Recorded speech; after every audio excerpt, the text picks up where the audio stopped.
खबर से आपको आगाह करें कि इलेक्शन कमीशन ऑफ पाकिस्तान ने पाकिस्तान तहरीक इंसाफ को इंट्रा पार्टी इलेक्शन न करवाने पर नोटिस जारी कर दिया है। आपको अपडेट कर रहे हैं कि इलेक्शन कमीशन ऑफ पाकिस्तान ने पाकिस्तान तहरीक इंसाफ को इंट्रा पार्टी इलेक्शन न करवाने पर नोटिस जारी कर दिया है। पीटीआई ने पार्टी आइन के मुताबिक इंट्रा पार्टी इलेक्शन नहीं करवाए। नोटिस में इल्जाम इलेक्शन कमीशन का इंट्रा पार्टी इंतखाबात न कराने पर पीटीआई को नोटिस। इलेक्शन कमीशन ने चेयरमैन पीटीआई के नाम नोटिस किया है। इस पर मजीद तफसीलात जान लेते हैं डॉन न्यूज के नुमाइंदे इरफान सदुजई से। इरफान सदुजई, मजीद क्या तफसीलात आ रही हैं, अपडेट कीजिएगा।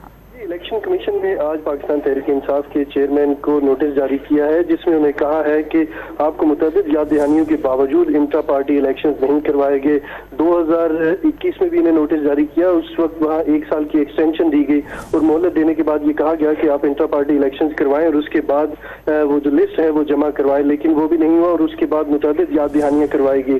तो आज बिला आखिर इलेक्शन कमीशन ने कहा है कि आप इंट्रा पार्टी इलेक्शन की लिस्ट जमा करवाएं और इसके हवाले से उन्हें 4 अगस्त को सुबह 10 बजे कमीशन के सामने पेश होने का हुक्म दिया और कहा है कि अगर ऐसा न होने की सूरत में इंतखाबी निशान वापस लिया जा सकता है। बहुत शुक्रिया आपका इरफान सदुजई।